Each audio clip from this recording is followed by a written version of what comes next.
Hi, I'm Stephanie and I'm a Zenfolio expert. In this video, we'll talk about renewing your Zenfolio account.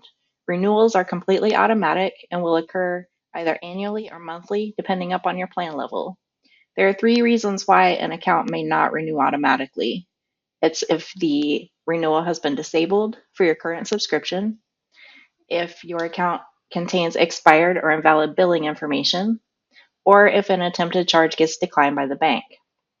To make sure your billing information is current, you'll want to log into your Zenfolio account, click your name in the upper right, click Account Settings, click the Billing tab, and from here you can click the pencil icon to update your card information and below to update your billing address if needed. Once you have that entered, just click Save and you're good to go. I hope this helps.